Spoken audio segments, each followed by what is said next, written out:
पांच राज्यों के चुनाव की, पांच राज्यों के मतदान के बाद आ रहे रुझानों की, परिणामों की। मतदान हुआ, रिकॉर्ड तोड़ मतदान हुआ पश्चिम बंगाल में, और अब रुझान भी रिकॉर्ड तोड़ रहा है। पहली बार बीजेपी पश्चिम बंगाल में बढ़त बनाए हुए 165 सीटों पर आगे बीजेपी चल रही है और टीएमसी 120 सीटों पर, यानी इतिहास रच रही है। जिस तरह से मतदान ने इतिहास रचा पश्चिम बंगाल में, उसी तरह ये परिणाम भी, ये रुझान भी, शुरुआती रुझान भी इतिहास रच रहे हैं। और ये रुझान अगर परिणामों में बदलते हैं तो बड़ा इतिहास पश्चिम बंगाल में।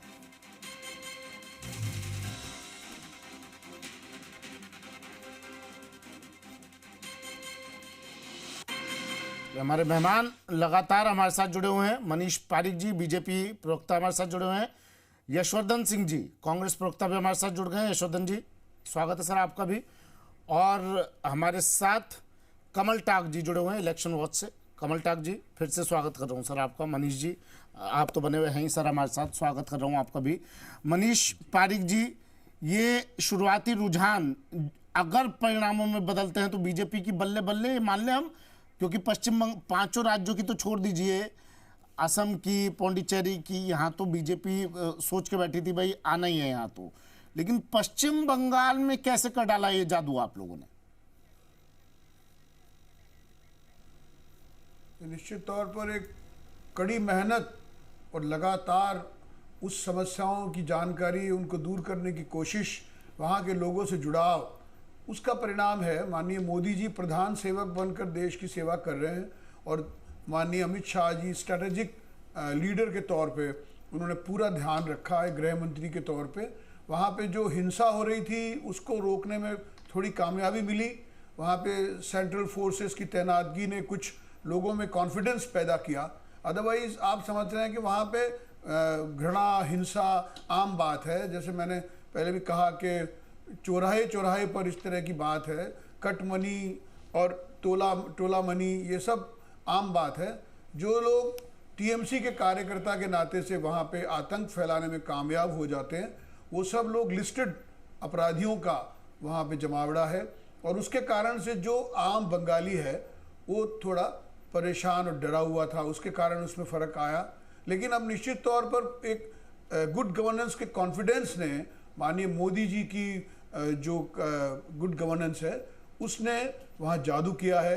अमित शाह जी ये बताने में कामयाब रहे कि भारतीय जनता पार्टी की सरकार के बाद बंगाल द्रुत गति से विकास करेगा। और जो वहाँ पे ये बैकवर्डनेस आई हुई है कारण हिंसा के, या जो टीएमसी का बदहाल प्रशासन है, वहाँ पे आईसी थाने में रिपोर्ट ही जब दर्ज करता है जब कोई टीएमसी वाला कहने जाएगा, तो ये इससे बुरा हो नहीं सकता। और उसमें चूंकि एक महिला होने का फायदा लेने की तैयारी हो रही थी कि मैं तो महिला हूं, मैं तो महिला हूं, तो अल्टीमेटली ये एक्सपोज हो गया कि ये यहाँ पे जनता परेशान है। और उसको जनता ने आगे बढ़ के दिखाया है कि जिन जगह पे बंगाल का हक है वो अब उसको मिलेगा। जो केंद्र के साथ मिलकर, भारत के साथ मिलकर संघीय संविधान का लाभ बंगाल को मिलेगा। अभी तक उन्होंने इसको एक प्रोविंस बना के रखा है कि केवल ये एक क्षेत्र है और वहाँ के लोग, वहाँ की बात, वहाँ की एक बात। कदम आगे बढ़कर मैं आपसे सवाल पूछ लेता हूँ, हालांकि थोड़ा जल्दबाजी है, थोड़ा नहीं बहुत जल्दबाजी है मनीष जी, जो मैं अब सवाल आपसे पूछने जा रहा हूँ। आपने भी कहा कि जिक्र किया महिला होने का फ़ायदा उठा रही हैं और कि मैं महिला हूँ उसका विक्टिम कार्ड खेल रही हैं, लेकिन मुझे अब थोड़ा सा मैं इससे इतर सवाल पूछ रहा हूँ। अगर बीजेपी आती है वहाँ पर पश्चिम बंगाल में, चेहरा कौन होगा, महिला कि पुरुष? क्योंकि महिला शक्ति की बात हम करते हैं। ये तो मैंने कहा कि आप सही कह रहे हैं, इट इज टू अर्ली, लेकिन ये भी तय है विधायक दल का जो बैठक होगा, उस विधायक दल की बैठक में तय होगा कि उनका लीडर कौन है, कौन ठीक रहेगा, अच्छा प्रशासन चलाएगा, सबको साथ लेके चलेगा और भारतीय जनता पार्टी की नीतियों को जमीन पर लाएगा। तो माननीय मोदी जी के जो नेतृत्व में देश में भाजपा सुशासन चला रही है, उसके कदम से कदम मिलाएगा। ये बात वहां के विधायक मिलकर तय करेंगे। चूंकि आपने अभी गुड गवर्नेंस की बात की, प्रधानमंत्री मोदी का गुड गवर्नेंस, और इसकी वजह से पश्चिम बंगाल में ये तमाम बातें, लेकिन ये गुड गवर्नेंस क्या केरल में, तमिलनाडु में वहाँ नहीं चल पाया जादू इस गुड गवर्नेंस का? जी, मैंने आपको कहा जो नेटवर्किंग है वो जैसे अगले साल आप समझेंगे तमिलनाडु के परिणाम भी ऐसे ही होंगे। केरल में तो मैंने आपको कहा एलडीएफ यूडीएफ जो है वहाँ पे आप जातिगत एस्पेक्ट है, वो पंथ के विषय पे है। चलिए मैं फिर से लौट रहा हूँ आपके पास। विष्णु शर्मा मेरे सहयोगी, विष्णु शर्मा मेरे सहयोगी बीजेपी मुख्यालय से जुड़ गए हैं। आप सभी के पास आ रहा हूँ मैं एक एक करके। विष्णु, तस्वीरें हम दिखा भी रहे हैं स्क्रीन पर। अब तो पश्चिम बंगाल में, दिल्ली में जलेबियां तली जा रही हैं। जयपुर में भी कुछ ऐसी ही तस्वीर है क्या? क्या हाल है बीजेपी मुख्यालय का? जश्न की तैयारियां शुरू हो रही हैं क्या यहाँ पर, रुझानों को देखते हुए? सुमित, क्योंकि बंगाल में जब बढ़त लगातार धीरे धीरे बढ़ती जा रही है, वैसे ही बीजेपी मुख्यालय में भी यहाँ पर हलचल चल रही है। राजधानी जयपुर में ये बीजेपी ऑफिस है, जहाँ पर अभी कुछ देर पहले बीजेपी प्रदेश अध्यक्ष मदन राठौड़ यहाँ पर पहुँचे हैं और उसके बाद धीरे धीरे अब देख सकते हैं कि कई नेता यहाँ पर पहुँचे हैं। मैं एक बार आपको ये दृश्य दिखा देता हूँ धीरे, क्योंकि बीजेपी जब यहाँ पर पहुँची है, ये बीजेपी का प्रदेश मुख्यालय, धीरे धीरे यहाँ पर हलचल बढ़ी है और नेता जो हैं वो जुटने लगे हैं, क्योंकि कहीं ना कहीं ये यहाँ जो बीजेपी में नेता है वो पहुंचे। देखो, आप देख सकते हैं कि तमाम जो धीरे धीरे जो नेता है जो बढ़ता जा रहा है, इनका रुझान बढ़ता जा रहा है बीजेपी का, और 179 सीटों पर आगे जैसे बढ़ाए जा रहे हैं या लगातार जो बढ़त बनती जा रही है। आप देख सकते हैं कि नेता ये यहाँ पर आपको तमाम जो है अलग अलग क्षेत्रों से हैं, कुछ महिला नेता भी यहाँ पर पहुँचे हैं। इन्हीं से बात कर लेते हैं, नेताओं से। क्या कहना है आपका इस पूरे को लेकर? आज बहुत ही पूरे देश में खुशी का माहौल है। बंगाल की जनता को मैं बधाई देता हूं कि उनको एक ऐसे कुशासन का अंत हुआ है और वहां पर भारतीय जनता पार्टी की सरकार बन रही है। देश की जिन जिन राज्यों में चुनाव हुए हैं वहां पर भारतीय जनता पार्टी की केंद्र की सरकार के और हमारे नरेंद्र मोदी जी के कामों पर मोहर लगाई है और बंगाल की जनता को आज बहुत बड़ी यहाँ भी जश्न की तैयारी है आप लोगों? यहाँ पर निश्चित रूप से पूरे प्रदेश का कार्यकर्ता आज उत्साहित है परिणामों को देखकर, और भारतीय जनता पार्टी के प्रदेश कार्यालय में हमारे माननीय प्रदेश अध्यक्ष जी भी आ गए हैं। कार्यकर्ताओं का आना जारी है और थोड़ी देर में हम जश्न मनाना प्रारंभ करेंगे। जश्न मनाना प्रारंभ करेंगे, क्या कहना है? बीजेपी उत्साहित है पूरी तरह? निश्चित रूप से जिस प्रकार से हमारे राजस्थान के कार्यकर्ताओं ने सबने मिलकर के पश्चिम बंगाल के अंदर काम किया है, जो भी दायित्व दिया गया प्रदेश और जो देश के नेतृत्व के द्वारा, निश्चित रूप से बहुत खुशी है। हमारे यहाँ से बहुत सारे कार्यकर्ताओं ने जो किया है उसका आज परिणाम यहाँ आया है, और भारतीय जनता पार्टी केंद्र और राज्य दोनों मिलकर के जिस प्रकार से ये काम किया उसको लेकर उत्साहित है। अभी यहाँ जश्न मनाने की बिल्कुल कार्यकर्ता उत्साहित है। यहाँ पर या बीजेपी के प्रदेश अध्यक्ष हैं, क्या कहना आपका इस पूरे उत्सव उसको लेकर, माहौल को लेकर? ये तो प्रचंड जीत है, अराजकता पर जीत है, और जिस तरीके से ममता ने वहाँ भयावह वातावरण बनाया हुआ था, तो आम जनता ने भारतीय जनता पार्टी के पक्ष में मतदान करके भारी मतों से जिताया है। ये नरेंद्र भाई मोदी, अमित भाई शाह और पूरी टीम की जीत है, और हमारी विचारधारा भारतीय जनता पार्टी की जीत है। निश्चित तौर पर आने वाले समय में वहाँ सुशासन होगा। बिल्कुल, आप देख सकते हैं कि ये जो फेरबदल है ये निश्चित जीत है। बीजेपी के कुछ नेता और हैं, उनसे बात कर लेते हैं। क्या कहना आपका? आपके चैनल के माध्यम से सबसे पहले तो मैं बधाई देता हूं, और ये भय पे विश्वास की जीत थी, टीएमसी के कुशासन पे एक सुशासन की जीत थी, नरेंद्र मोदी की नीतियों की जीत थी, और हमारा पार्टी का जो प्रबंधन था, अमित शाह जी का जो करिश्माई नेतृत्व था, उनका जो बूथ प्रबंधन और हमारे जो बहुत कार्यकर्ताओं ने परिश्रम की पराकाष्ठा की, उसका परिणाम हम बंगाल में सरकार बनाने जा रहे हैं। धन्यवाद। बिल्कुल, बंगाल में सरकार बनाने जा रहे हैं, कुछ महिला नेता भी है। क्या कहना आपका? कार्यकर्ता राजस्थान से भी गए और उन्होंने प्रचार किया, क्या कहना आपका?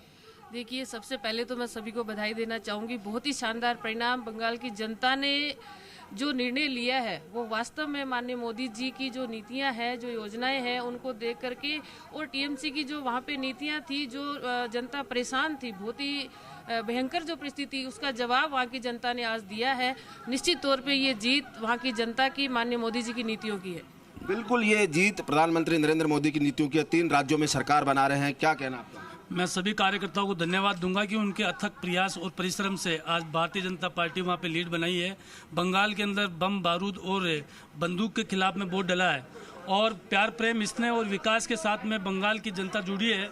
निश्चित रूप से आने वाले टाइम में भारतीय जनता पार्टी की सरकार वहाँ बनेगी और वहाँ के लिए विकास के लिए नरेंद्र मोदी जी और अमित शाह जी की भारतीय जनता पार्टी की सरकार वहाँ लोगों के लिए काम करेगी।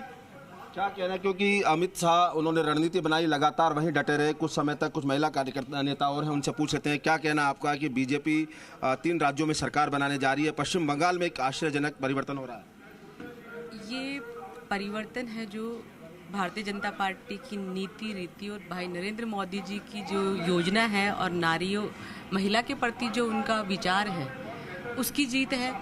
पश्चिम बंगाल में मैं कहूँगी कि मुझे कहते हुए कतई अतिशयोक्ति नहीं है कि जिस तरह से ममता बनर्जी का जो आतंकवाद था उस आतंक से मुक्ति दिलाने के लिए भारतीय जनता पार्टी और भाई नरेंद्र मोदी और बीजेपी के सभी कार्यकर्ताओं ने जो मेहनत करी है उसकी जीत है, उसकी विजय है। बिल्कुल, ये आतंक से कुशासन से मुक्ति जो बीजेपी आप देख रहे हैं, यहाँ पर बड़ी संख्या में बीजेपी मुख्यालय में जो लोग हैं, नेता कार्यकर्ता हैं, वो यहाँ पर जुटे हुए हैं और वो ये दर्शा रहे हैं कि यहाँ पर जो शासन जीत है वो न केवल आम कार्यकर्ता की, प्रधानमंत्री नरेंद्र मोदी की जो नीतियाँ हैं उनकी जीत है, अमित शाह की रणनीति की जीत है। यहाँ पर तमाम जो कार्यकर्ता और बैठे हुए हैं, आप देख सकते हैं यहाँ पर जो स्क्रीन है वो अभी यहाँ पर बड़ी स्क्रीन पर देखा जा रहा है, क्योंकि कहीं ना कहीं ये देख सकते हैं अभी कुछ देर बाद जी राजस्थान की जो स्क्रीन है उस पर भी यहाँ पर देखा जा रहा है। ये सीधा लाइव प्रसारण यहाँ पर देखा जा रहा है और ये कहीं ना कहीं एक जी राजस्थान के प्रति विश्वास भी है कि लोगों में लगातार इसके प्रति जो आंकड़े, जो रुझान है वो लगातार बढ़त दिखाई जा रही है। ये जी राजस्थान की स्क्रीन है जिस पर बड़े बीजेपी कार्यकर्ता, पूरे प्रदेश भर के कार्यकर्ता वो हैं, बीजेपी प्रदेश अध्यक्ष यहाँ पर पहुँच गए हैं और कुछ देर बाद इस हॉल में यहाँ पर आएंगे जहाँ पर ये दिखाया जा रहा है। आप देख सकते हैं सीधी तस्वीरों के जरिए पल पल की जानकारी यहाँ पर दी जा रही है और ये यहाँ दिखाया जा रहा है इस पूरी स्क्रीन के माध्यम से और कार्यकर्ता इसको देख रहे हैं। बड़ी संख्या में आप देख सकते हैं धीरे धीरे कार्यकर्ता भी यहाँ पर बढ़ रहे हैं। लेकिन उस सवाल का मुझे जवाब नहीं मिल पा रहा है कि जो जादू पश्चिम बंगाल में चला बीजेपी का, वो केरल और तमिलनाडु में क्यों नहीं चला पाई बीजेपी? अब बिल्कुल ये बीजेपी के जो नेता है उनसे ही पूछ लेते हैं कि ये अभी है बीजेपी प्रदेश अध्यक्ष आएंगे तब उनसे पूछेंगे।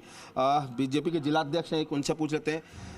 तमिलनाडु जो पश्चिम बंगाल में जादू चला बीजेपी का, वो तमिलनाडु और केरल में क्यों नहीं चला पाई बीजेपी?